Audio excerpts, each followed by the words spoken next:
Welcome to the 2020 State of the Port, and greetings from the South Carolina Ports Authority boardroom in our beautiful headquarters adjacent to the Wando Terminal in Mount Pleasant. Every year, I'm grateful for this opportunity to share our major accomplishments and, more importantly, share my vision for what I see as a very bright future for our port and for our maritime community. In spite of current events, this is a message of great optimism about our future. This optimism is, in my view, warranted due to the great combination of talent and commitment that we have in the South Carolina maritime community. Every day, I'm simply amazed by the great things that our maritime community accomplishes. This State of the Port is just one example of how we ramped up our game in technology to cope with this virtual setting. I'm very grateful to the many companies and organizations that are part of our maritime community, from the ILA, 3 Crafts, harbor pilots, tugs, truckers, railroads, distribution center workers, and certainly the 750 dedicated people at the South Carolina Ports Authority that I am privileged to lead. I must take a minute for the somber recognition that some very significant members of our maritime community passed away in 2020. Jerry Baldwin was a pillar of the South Carolina maritime community. His 38-year career started in 1972 and ended in 2010 as Vice President and Office Manager of MSC in Mount Pleasant. In his retirement, he played a very important role with the South Carolina Seafarers Ministry in our port. Many of you watching this State of the Port today owe your careers in shipping to Jerry Baldwin. He was not only a boss, but a mentor and a teacher. He never had a bad word to say about anyone and played an inspirational role throughout our recent maritime history in Charleston. I want to offer our deepest sympathy to his wife Martha and his sons Jerry and Vincent. Billy Adams was the executive director of the South Carolina Maritime Association prior to his retirement. Like me, he was a native of Savannah and was actually a foundational part of my career as I worked for him in a part-time college summer job. I learned a lot from him. He had a total dedication to this maritime industry and was both selfless and humorous in his pursuit of that. We offer our sympathy to his sons and daughters. This year we had the opportunity to meet Richard Quinn, Area Port Director for Customs and Border Protection. He shared a vision of optimism and cooperation, which we have come to expect from CBP in Charleston. He passed away suddenly only a few weeks ago. We will miss him and wish his family well with this great loss. And finally, many of us in the port have had the privilege of getting to know 8-year-old Landon Hartman. Landon is waging a brave fight against brain cancer, which makes us very proud. His most fervent wish has been to see the operations of the port, which he's done on multiple occasions. Accordingly, he is an honorary crane operator and a valued member of our team. As you will see later in the video, we are all part of Team Landon, and we have named a crane in his honor. So now it's a great honor for me to introduce a former colleague at Hapag-Lloyd, a very good friend, and the current president of the Propeller Club, Sean O'Toole. Thank you, and good morning. My name is Sean O'Toole, and I am the current president of the Propeller Club of Charleston. And I have the distinct honor of calling the 2020 State of the Port Address to order. For over half a century, the Propeller Club of Charleston has hosted the State of the Port Address. From humble beginnings in a small downtown restaurant, the event grew last year to maximum capacity at the largest facility in the region. This is a testament to how important the maritime industry has become to the state of South Carolina. I guess those guys left their mask in the car. Although we cannot be together in person today, we are happy to celebrate the port's successes with you virtually. None of this would be possible without our sponsors, who continue to generously step up year after year and give us the means to produce an engaging look at the port.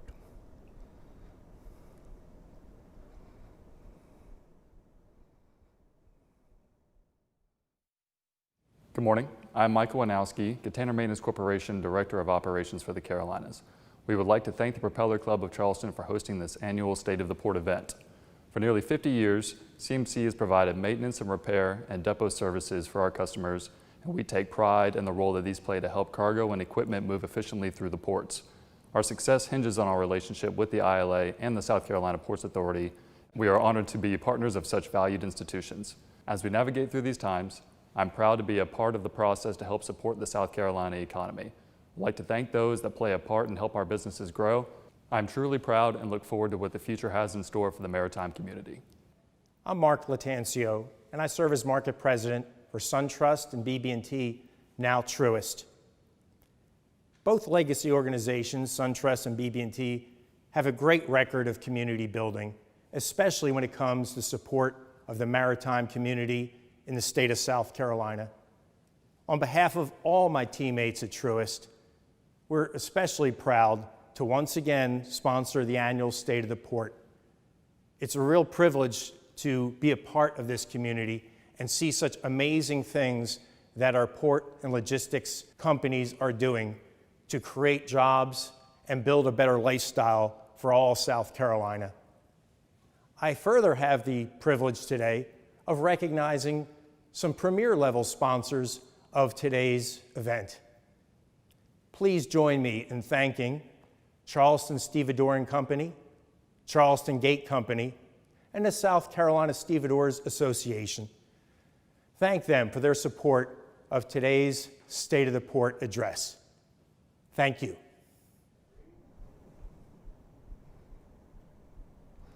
On behalf of the Board of Governors of the Propeller Club of Charleston, thank you to all of our event and annual sponsors. And now for the main event. Jim Newsom has had an impressive career leading several shipping lines before becoming President and CEO of the South Carolina Ports Authority in 2009. Over the past 11 years, he has doubled port container volume, led crucial infrastructure projects, and turned South Carolina ports into one of the best ports in the country. Recently, Jim was inducted into the 2020 International Maritime Hall of Fame. Please join me in welcoming Jim Newsom.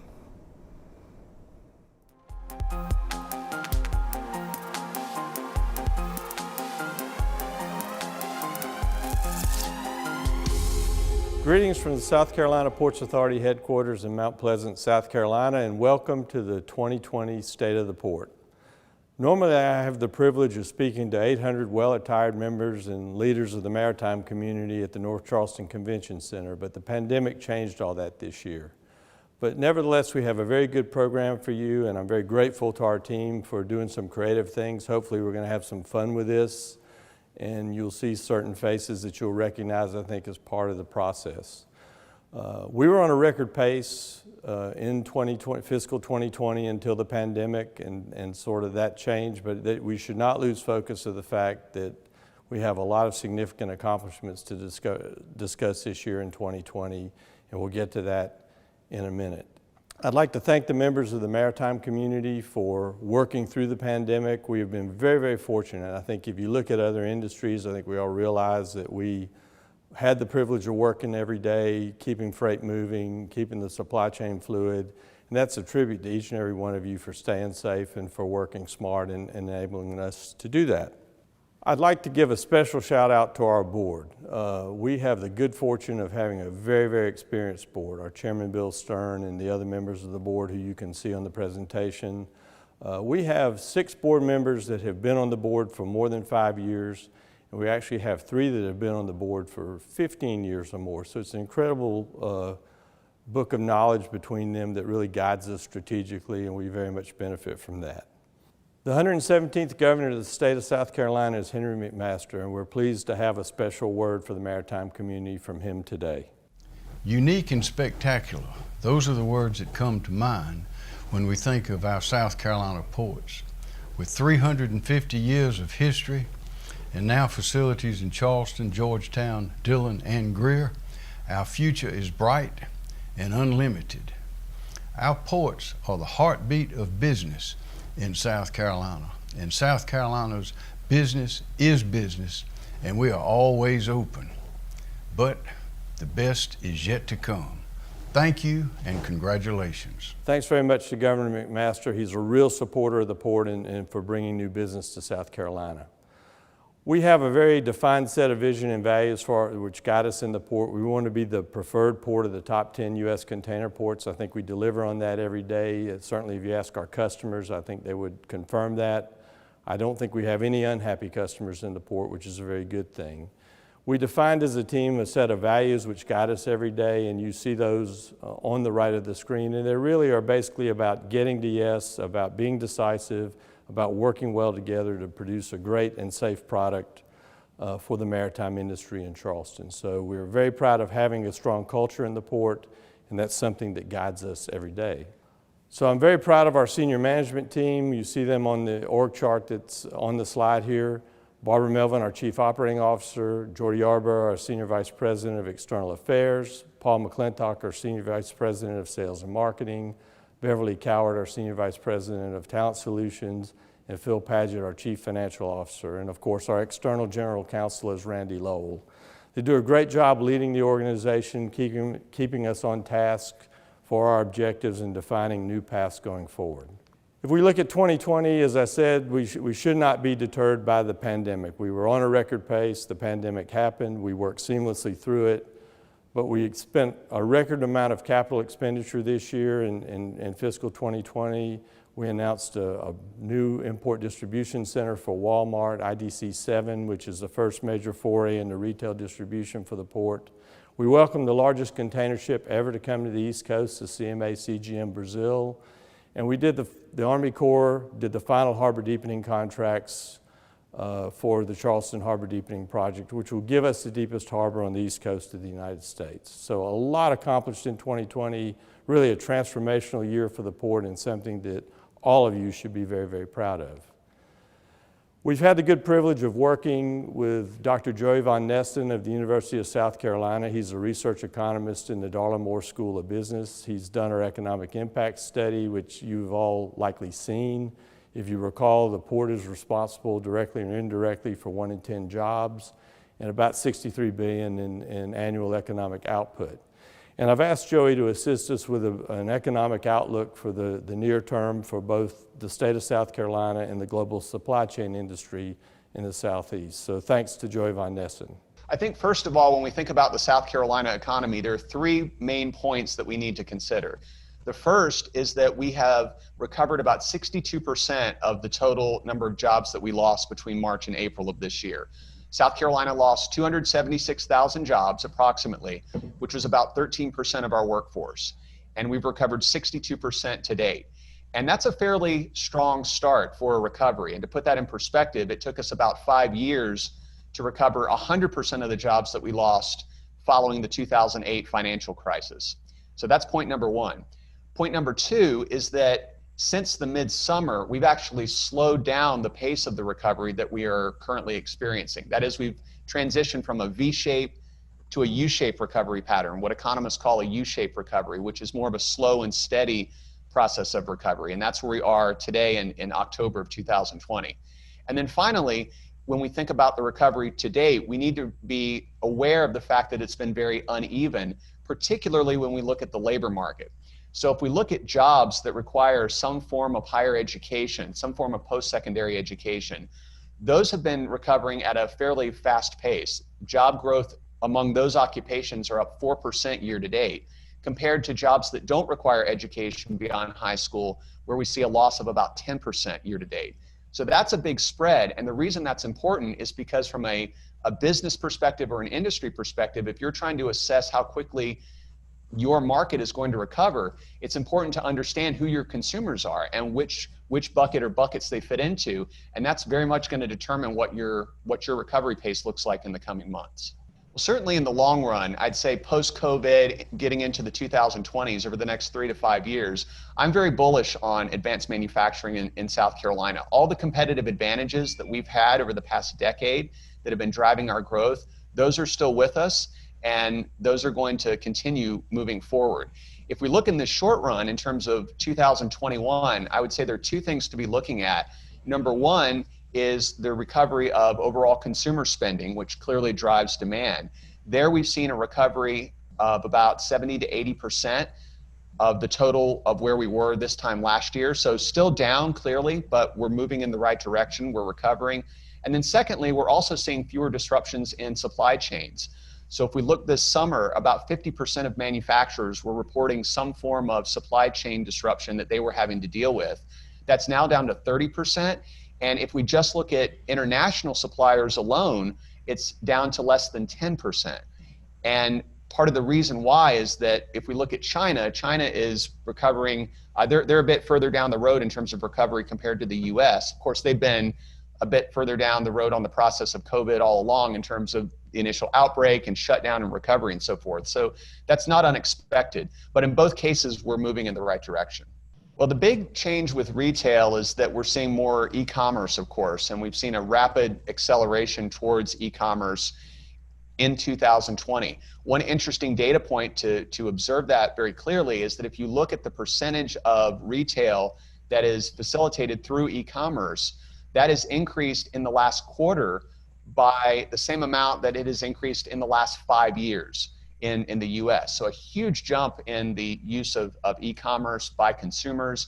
And of course, if we look at those trends and combine that with the broader trends where migration patterns are shifting more towards the southeastern United States, then I think from the perspective of the port, there's going to be a lot more demand for retail and consumer-based products in the Southeast. So that really puts the port in a critical role of serving those markets. Obviously, we see the beginning of that in terms of the Walmart distribution center coming to the Charleston area. But I think we're going to see more of that because more people are moving towards the Southeast. That also is going to be accelerated by the pandemic, people moving away from large cities, looking for more second tier, what we call second tier cities, meaning a lower cost of living, the ability to have some suburban sprawl, and high natural amenities. And that certainly applies to many South Carolina markets as well as others in the Southeast. Equally, I thought it would be important to catch up on some of the major trends which are defining the container shipping industry and by extension the port today. So I've asked a good friend of mine, Peter Tershwell. He's the Vice President of IHS Markit, or you may otherwise know as the Journal of Commerce. He's actually the Chief Content Officer of that publication and does a lot of things strategically for them. And he's going to give us a brief outlook of the important trends in the global supply chain industry that affect the port today. I think it's a very interesting and unique moment. The carriers have had a year that they didn't expect. The shippers had a year that they didn't expect. Nobody back in April or March thought that the bounce back would be as impressive as it has been. And so from one perspective, the carriers benefited that because they withdrew a great deal of capacity very quickly, which showed that they were able to do that, which was a big change. And on the other hand, they were somewhat challenged in putting the capacity back quickly enough. And as a result of that, the rates went through the roof. And now we're beginning to hear rumblings of a regulatory pushback, which I don't personally think is going to amount to much. But I do think that we are seeing an inflection point or a turning point in the market when I think that for shippers, container shipping is going to be more expensive going forward. But hopefully what results is greater value put back into the supply chain. The carriers investing more in technology and being able to invest in for the benefit of their customers rather than doing things like slow steaming to save money, which of course really benefits them. I think that ports have to look at themselves as a node in the supply chain. Ports have to connect themselves to the information flow. The need for visibility in the supply chain, which we've been talking about for years, is never been greater. But visibility means data, and data needs to be accurate, and it needs to originate in places like marine terminals where there traditionally has not been a great deal of visibility. So for that to happen, ports need to very much see themselves as a technology enabler and as supply chain enablers, and understanding that's complex for ports because you serve multiple constituencies. You serve the carriers, you serve the shippers, you serve your community. But ultimately, a port is going to be successful if it's serving the cargo and if cargo flows through a port because the owners of that cargo see supply chain benefits in doing so. Thanks to Peter for doing that. It's always insightful to learn from him. I think Peter has more access to anyone in the industry that I know, so it's really a good thing of him to do that for us. I want to do a quick look at the numbers. Don't want to be overbearing about that, but I think it's important to review our recent accomplishments. You see that, again, in fiscal 2020, we were ahead of pace volume-wise, and then we ended up about 50,000 pier containers below plan.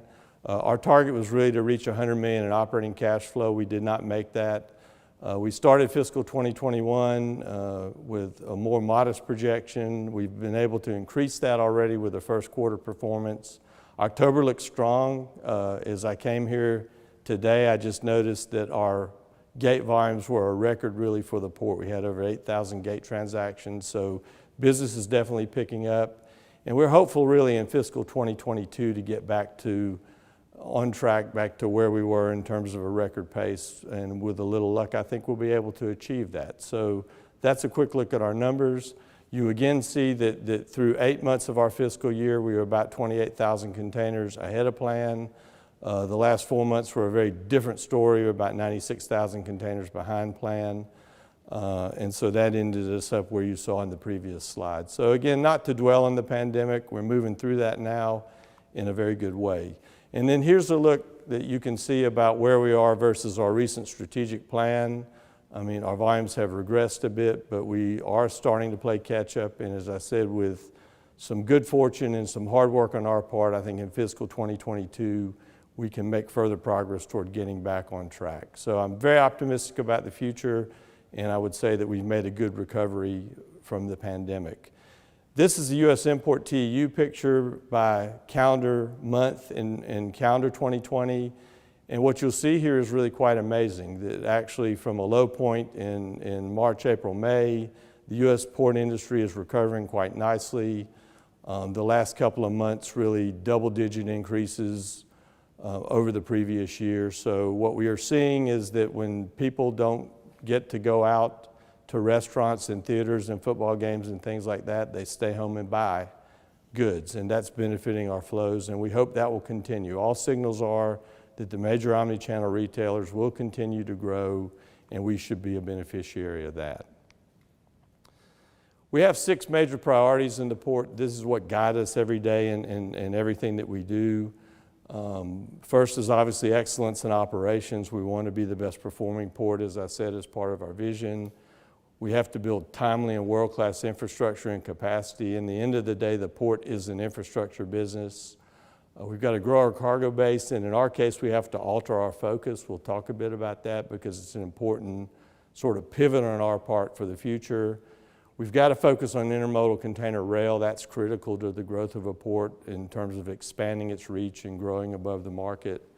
We want to be very much on the thought leadership side of things. The transportation, shipping industry, port industry is not necessarily known for innovation, and we want to change that a little bit. We've got some things that we want to work on that we think are important for the future.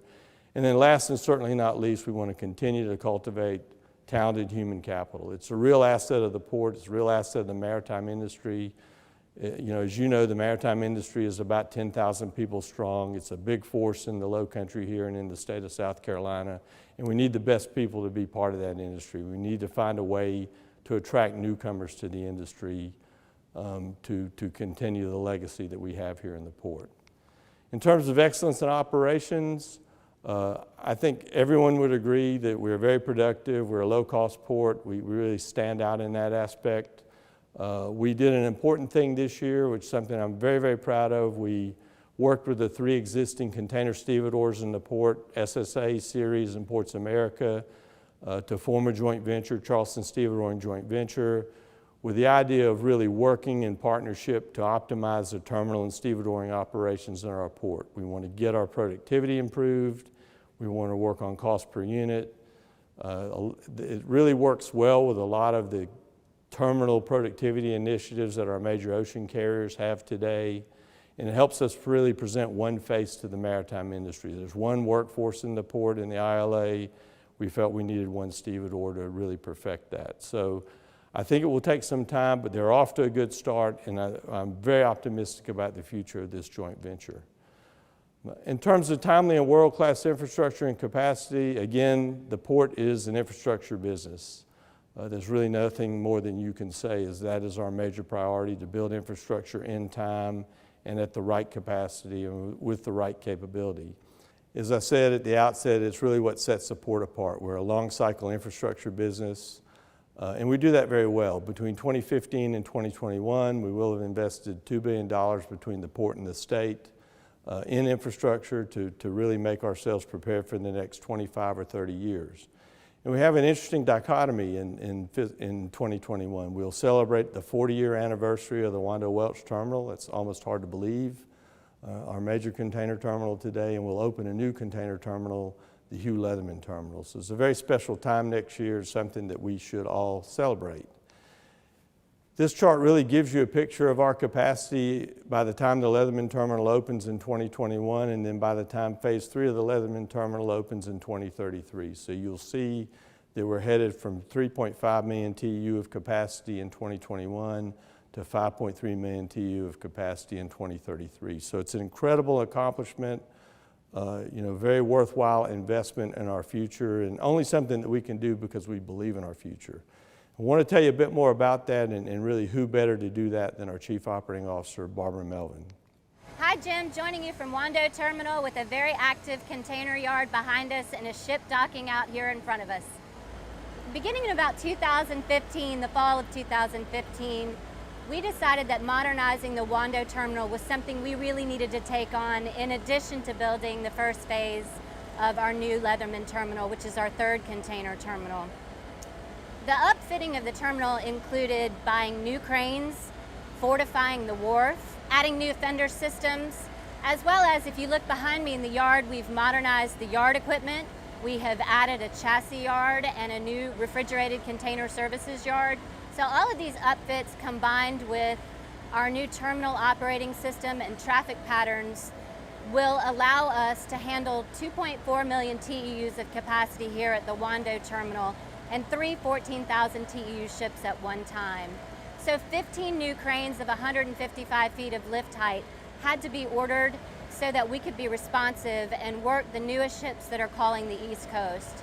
That allows us to work 9 high on deck, as well as when we open our new phase 1 at the Leatherman Terminal, we'll be able to handle that fourth 14,000 or even a 19,000 TEU ship. Phase 1 of the Leatherman Terminal includes 5 ship-to-shore container cranes of 169 feet of lift height above the dock. We'll have 25 hybrid RTGs there, which is a new piece of equipment for us, as well as empty handlers. So this will be a very modern, conventionally run facility that our customers can expect the same productivity that they have here at the Wando Terminal at our new facility as well. Bringing on a new facility like this is like building a city. And to have the talented engineering team that we have and the amazing contractors and consultants that we've been able to bring on has really benefited us, kept the project on schedule and right at budget, which is also a feat to be able to celebrate in a time when things can escalate and get out of control. And you could say, what else could happen in 2020? But what I can tell you will happen in 2021 is the opening of our new facility. Also, I think it's so unique and exciting for us to be able to have a message from Chairman Hugh Leatherman, the namesake for the facility, as he talks about what the opening of this terminal means to him as well as the state of South Carolina from an economic development perspective. Thank you, Barbara, Jim, Bill, and the Propeller Club. It is an honor to be with you for the state of the port. The entire maritime community is so dedicated to the success of our port. Your hard work, especially during the challenging times, has been critical to keeping the supply chain fluid and economy going. Our world-class port system is the economic engine of the state of South Carolina. We have invested heavily in improving our port infrastructure, and our state has benefited greatly from it. 1 in 10 jobs in South Carolina are tied to the port, with an annual $63.5 billion impact. These jobs pay 32% more than the average state wage. So yes, they are good paying jobs. We're very much looking forward to the opening of the new Leatherman Terminal. The increased capacity, the ability to handle a 19,000 container ship, coupled with the deepest harbor on the East Coast at 52 feet, will ensure that we're ready for the future. These projects have been years in the making and have taken a lot of hard work and dedication by many. It is an honor to be the namesake of this terminal. I'm so proud of all the hard work to realize this. The future is bright for South Carolina, and our port system will play a tremendous role in our economic prosperity for generations to come. Thank you, Mr. Chairman, for this very special message you shared with us, and thank you for all you do for South Carolina and for our port system. Thank you, Barbara, and thank you, Mr. Chairman, for that great summary. Cannot thank Chairman Leatherman enough for his just tireless support of the port, basically, in my 11 years here. We also have to transition to a new operating system. The brain of a port is its terminal operating system, and we have worked for many years with a great internally built system called Yard Management System, but it has really outlived its useful life, so we're transitioning to Tideworks. Again, Tideworks is the brain of the terminal. It really underpins the efficiency of the terminal, and we'll have that in place in 2021 with the opening of the Leatherman terminal. That will require some new procedures, some relearning of things. You have to often adapt your processes to systems, and that will be the case here. But one of the things that will allow is a closer integration between the terminal and the stevedore. And it's a big change for our IT organization. I'm very, very proud of them in taking this on because they really will move from building software to managing technology. And that's something that I'm very confident that they will do well. And I think that we'll benefit together from this partnership with Tideworks. We also have been very fortunate in working with the Army Corps of Engineers, the Charleston District, in deepening our harbor. And I have the great privilege of introducing Lieutenant Colonel Rachel Hondard to tell you a bit about that project. It's the first project done under SMART planning. Makes you maybe think what was the planning before, but that's really not an important question. But it's a deep draft navigation project done in 12 years' time, which is something very special. So happy to have Lieutenant Colonel Hondard here today. Hi, Jim. I'm out here on the Dredge Atlantic, right out front of the Wando Welch Terminal. I'm really thrilled about the fact that this project is going to culminate after 12 years of hard work and aggressive scheduling in partnership with the Port Authority, local leaders, and of course the U.S. Army Corps of Engineers, the Charleston District, right here working together to make this a reality. The Charleston Harbor Deepening Project is made up of 5 contracts in total. Contracts 1 through 3 comprise the entrance channel. Contracts 4 and 5 represent the lower harbor. The award of these final 2 contracts represents the completion of this project. With the award of Contract 4, we complete the lower harbor channel, starting from the entrance channel and moving up to Hugh Leatherman Terminal. With the award of Contract 5, which I will add we awarded a week earlier than expected, it will actually complete the entire harbor project, taking it all the way to the North Charleston Terminal. 52 feet is a big deal. What it means for us is that we become the deepest port on the East Coast, able to receive the post-Panamax ships anytime, any day, regardless of tidal restrictions. With the completion of this project, the return on investment will bring $6.40 for every $1 invested back to the state and to the nation. I'm so proud to represent the Charleston District and the U.S. Army Corps of Engineers and talk a little bit about the importance of the partnership with the South Carolina Ports Authority. So the Charleston District has been maintaining this harbor for over 140 years, dredging it to its required federal depth every year, maintaining this channel to ensure that the port, the state of South Carolina, and the nation can continue to drive its economy. And we are committed to ensuring through this partnership that this will last for generations to come. Again, thanks to Rachel for being here. Thanks to the Charleston District, a very dedicated group of people. The harbor deepening projects are not for the faint of heart. They're very challenging projects, and certainly between the Charleston District and Barbara Melvin, our Chief Operating Officer, this was really an exemplary project which sets a standard for future harbor deepening projects in the United States. You have a picture here of the total cost of the project. It's $565 million. You see the 5 contract phases. The last 2, as Rachel said, were just let within the last month or so we're well on track. The project's fully funded. The state of South Carolina was a difference maker. The South Carolina legislature put $300 million aside in 2012, which was really a linchpin toward realizing this project. So a real success story for the port, getting us the deepest harbor on the East Coast of the United States. We have to grow our cargo base, and as an important component of that, we have to alter our focus in cargo base. We were very focused as a port on advanced manufacturing. As you've heard from Dr. Von Nessen before, We doubled our container volume really in lockstep with the doubling of advanced manufacturing jobs in the state of South Carolina from 2009 to 2019. We felt a few years back that this trend would not repeat itself and that we needed to really redefine a direction. We needed to broaden our cargo base into different areas of focus. This was pretty obvious to us because advanced manufacturing is about 11% of the U.S. GDP, and retail consumption is about 35% of the U.S. GDP. And we saw that there was a great trend toward omni-channel e-commerce distribution, which would require more distribution capacity. So we felt it was a really good time for us to pivot into retail distribution. And what makes us successful in that? We needed port-dependent land and we needed the right buildings. So what does that look like? We need efficient import transloads, which are really small facilities with big trailer parking that can handle a lot of throughput in a short period of time. And then on the other end of the spectrum, we needed big box import distribution centers for major retailers, which can handle a diversity of goods to feed their store network and also e-commerce. We also felt the need to pair this with export transloading. So our view was if we're going to grow our import volume as a port, we have to grow our export volume. And indeed, we felt that we could couple those things together to create efficiency for both the shippers and the ocean carriers. So we think significant potential exists for this both in Charleston and Greer and also in Dillon, South Carolina as well. And we're really excited about the pivot that we've made, and we're off to a good start actually.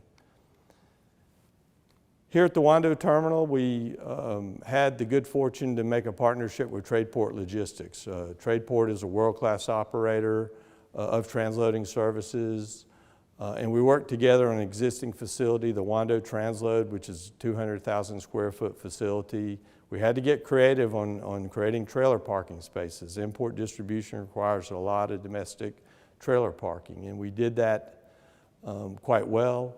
And the result of that is we have a facility with a good partner that can handle e-commerce business. It's doing so for a major retailer today, and it can easily do about 20,000 containers per annum. So I would say that in this facility, right next to the Wando Terminal, we have the right customer and we have the right provider. Certainly a signature event for the port was the announcement of Walmart Import Distribution Center 7 at Ridgeville, South Carolina.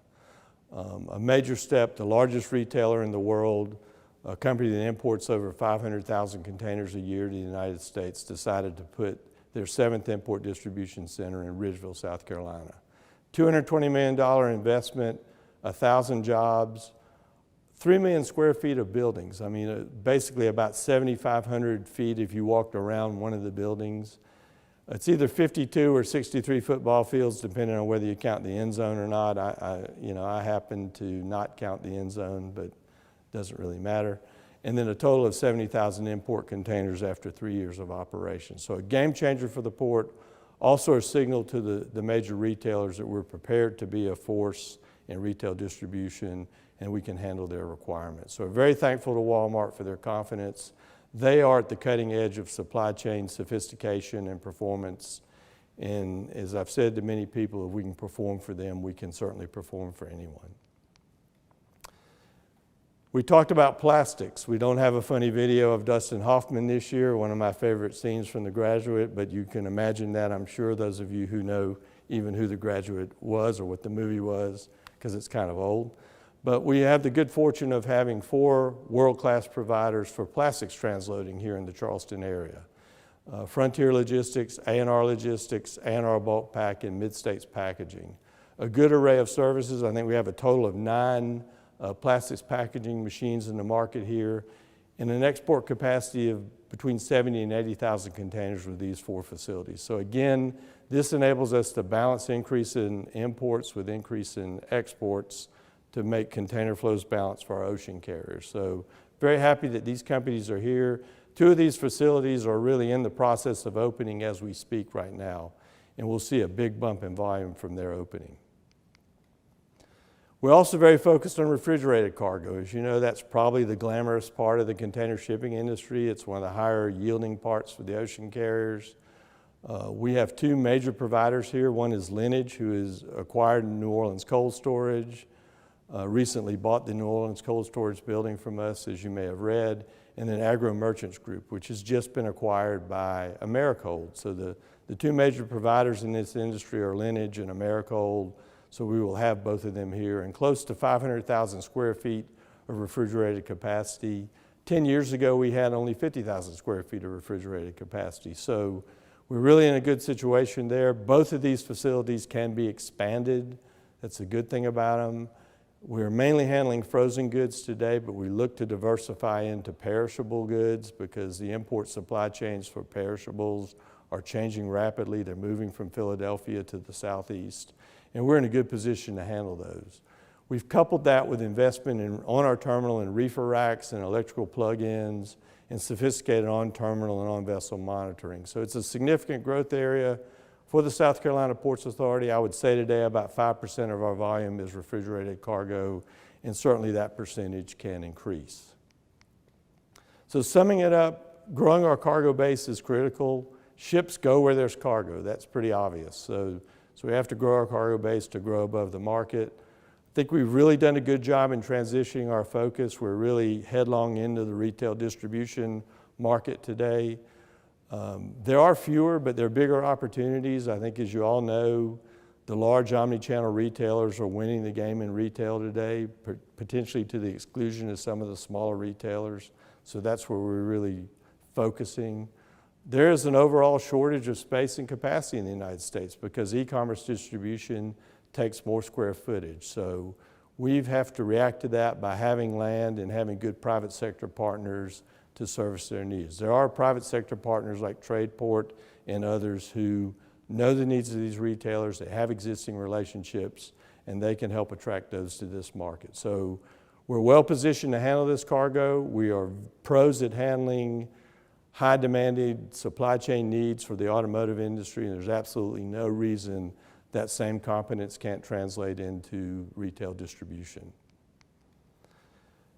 As far as intermodal rail goes, a critical area for us to develop, it's the way a port expands its hinterland basically, is by expanding its rail footprint.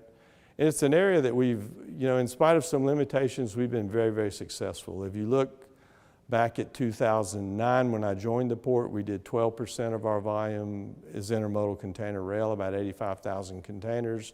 Today we do 25% and about 350,000 containers. So that's a quadrupling of volume, a real success story for the port.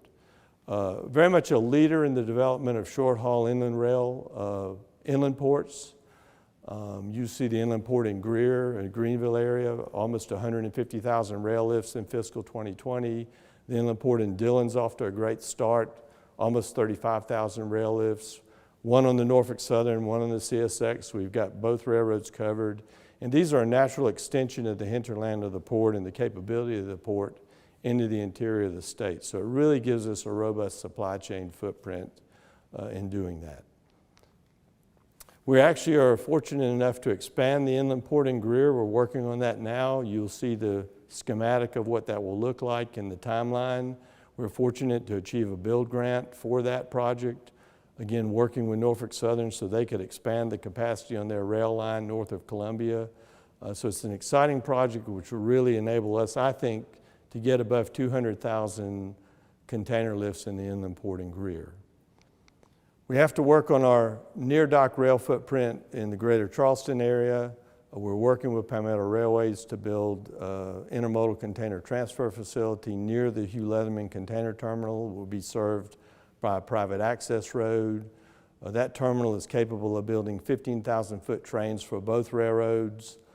We hope to serve it by a barge operation from the Wando terminal to remove a significant number of trucks from the road. This will enable us to expand our rail reach beyond traditional Southeast origins and destinations. And we even think there's some creative ideas that can be done as part of this, potentially a short-haul container rail shuttle one day to Ridgeville even, we think is a possibility. So it's an exciting development. It's a very significant step investment-wise that we're going to be working on next year to achieve funding and achieve realization. As far as thought leadership goes, again, we want to be creative, we want to be innovative. There are certain things that we're just not satisfied with in the industry today that we feel need improvement, and we're going to work on those. So the first one is chassis. I've been in the industry 43 years. I've been talking about chassis for 43 years. I really don't want to talk about it for the rest of my career. So we really want to do something about chassis pooling in South Carolina. The South Atlantic Chassis Pool has provided a great regional solution over time. Nothing to complain about there in the sense that it did what it was designed to do. But some things have really changed in the area of chassis provision. One is we're dealing with a lot of aging chassis with an inconsistent path to upgrades. The second is that short-haul rail leads to less chassis dislocation, less migration of chassis between location A and location B. And the third thing is that the model today is simply too complex. There's a lot of different drivers, a lot of different fingers in the pie, different involvement of entities. The question of choice or non-choice is central in a lot of people's minds. So we think that the chassis concept is ripe for reform. So we're looking at a new chassis pool concept, hopefully from the beginning of 2022. It would be a net lease model where we would lease the chassis in from providers or potentially buy some chassis as well. The objective of this is really to drive the costs down for all users. We think that with newer chassis, with a more efficient, tighter pool, that we can drive the cost per day down for all users. And this will help us maximize the near terminal chassis depot concept that we've actioned here at the Wando terminal, in the North Charleston terminal, and that we'll do at the Leatherman terminal as well. So we've got to make some moves on chassis, and we're working very hard on that right now. We've had the good fortune of having Carnival cruise lines here since 2010. They've obviously had a very, very hard time with the pandemic. We're hopeful to see them back next year. Cruise is not a big business for the port, but it's an important niche for the port. It throws off good operating cash flow. And we have a world-class customer that we like doing business with. So we're working on a long-term contract with Carnival Cruise Line, which will keep them here for the future. Again, we hope to see their operations back in 2021. And they're going to work to deliver a new cruise terminal, which is important for both our cruise customers, but also for the non-maritime redevelopment of Union Pier, which is an important initiative for the port. I mentioned non-Union Pier. I think most of you would realize that that is probably the most valuable piece of real estate on the East Coast of the United States. And the part that we're not going to use for cruise operations, we need to redevelop. There is no better time than now to do that. We think it's an important component of our capital plan. We feel that it will yield at least $100 million, if not more, in income to the port, which we can put toward our capital plan. So it's an exciting time.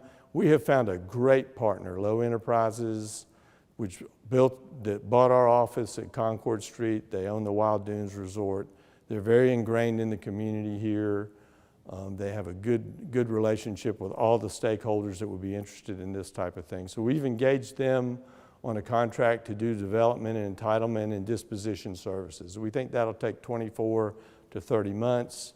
And it's really, I hate the term win-win, but I think it's really a win-win project for everyone when you consider that it's taking land that is really not on the tax rolls today in the city of Charleston and putting that back to its best and highest use. So very excited to work with Dan Batista of Lowe, who's their local representative, and the Lowe family, who are really first-class people who we've had a great relationship with.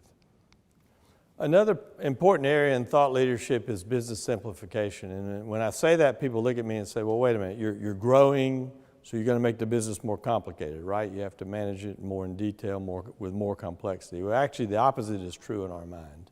So as we grow, we need to simplify. So we have an internal project to streamline our processes. It will support our growth. We believe in simple procedures. We are way too much in paperwork today and things of that nature, and we need to streamline that. So we're focused very much on cloud-based non-operating systems in the financial area, potentially the HR area. It will require a mindset shift for all of us, basically. We get into old habits and we need to maybe make some new habits, but it should lead to significant efficiency gains in enabling us to do things faster and more effectively, basically. So I think business simplification is something that this organization will embrace, and hopefully you'll see the benefit of that in dealing with us. Last and certainly not least, we are focused on our human capital. And we have, as I've said many times to many people, we talk about assets, investment, terminals all the time. But the secret sauce of this port are the people. It's the dedication of the maritime community that we have here today, and we need to work on and continually improve that like everything else that we do. I'm very proud of the fact that for 2 years in a row we've been named one of the best places to work in South Carolina. Why I'm so proud of that is that that's voted on by our employees. So it's a tangible sign to us that we're listening to our people, that we're trying to make this really a great place to work. Happy staff members take good care of your customers, basically. So we want to keep that trend going. We want to have this for multiple years. We all need to realize, and I really am trying to reach all of you with this idea, the South Carolina maritime industry is a significant employer.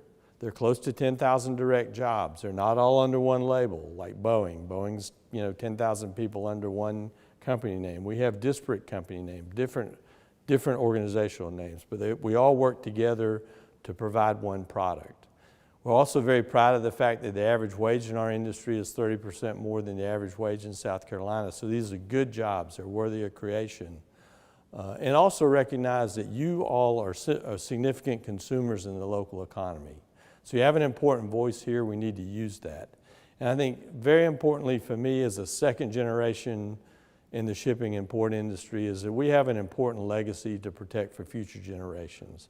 We have an absolute responsibility to make sure that this industry is successful so that young people from many generations can join it and enjoy the type of careers that we have been very fortunate to have.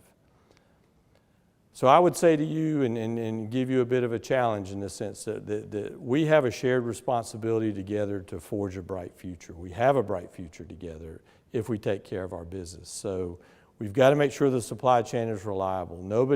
If customers are talking about a port, it's typically because it's not working well. It's not because it's working well. So we've got to emphasize reliability. Some people take exception to it. I say we need to be a silent partner in the supply chain. We need to be someone that people can rely on getting the job done. We are a magnet for business to South Carolina in the region. People in global supply chain locate near ports today. We are also South Carolina's face to the world. If you think about it, we are the global face, the global footprint for South Carolina to the world. A company like BMW exports 70% of what they make, and they use our port to do that. So I heard it said on CNBC, I believe it to be very true, that South Carolina is likely the state that's most dependent on global business. And we are right in the middle of that, and we're the ones that people count on to deliver a great product. So what I say in summary on this topic is we have to create the best jobs for the best people. And I can't be more proud of the organization that I lead here, the South Carolina Ports, and for the greater maritime community. We've got a lot of experience here, a lot of dedication. People show up every day with a commitment to deliver a great product, and I really couldn't be more proud of each and every one of you. So I wanted to end this part about people with a panoramic shot of some of our folks outside of our new headquarters here in Mount Pleasant, and really just to show you the commitment that we have together to provide the best product in the U.S. port industry. So I wanted to end this presentation with, and you've been very kind to listen to me on Zoom. I know you're probably all tired of doing Zoom by now, or whatever, but I'm grateful for so many people who have signed up to do that. We have certain major activities in fiscal 2021. I thought it would be a good idea to end this presentation by summarizing those, just so you all have those. And we have a leave behind presentation that we will post on the website, which has more detail on the various points that we've covered here, so you can look at that at your leisure. So what are we doing in fiscal 2021? We're delivering phase 1 of the Hugh Leatherman Terminal in March. We're substantially completing the revitalization of the Wando Terminal. We're completing the widening of our Wando turning basin to 1,650 feet. Very important for turning big ships that are 1,200 feet long, basically here. We're introducing the Tideworks operating system. We're developing the Ridgeville Industrial Campus for Walmart and others. We're increasing our retail transload presence both in Charleston and Greer. We're actively working on projects in that today. We want to further develop our export transload business. We've talked in this presentation about plastics, about refrigerated cargo. We also should talk about ag products. We also should talk about forest products. So we've got some initiatives in those areas as well. We want to finalize the expansion of the inland port in Greer and continue to grow our inland port in Dillon. We want to secure funding for the intermodal container transfer facility and the barge concept related to that. We want to get in the import perishable distribution business. That's a critical initiative in refrigerated cargo. We're going to buy a new financial system, which will modernize our processes. We want to plan for and implement a new chassis pool model from the beginning of January 2022. And we want to begin the entitlement process for Union Pier and secure a long-term cruise presence. So we've got a lot on our plate. So, as I said, we've got a lot on our plate, and I decided I might need to enlist some help from someone. So, I mean, we've got a lot to do, so maybe there's two of us instead of one. You might see this guy out on the terminal somewhere around town, but no, it's just a game face, basically. But anyway, you get the idea. We'll be busy for the next year or so. I'm very, very optimistic about our future. We've accomplished a lot together, and certainly in the time that I've been here, and we will accomplish a lot more. Our future is bright. Our best years are ahead of us, as I always say to you every year, but I've never felt more committed to that idea than I do now. So thanks for hanging in there with Zoom. Let's have a face-to-face State of the Port next year with a record crowd in the North Charleston Convention Center. So thank you very much.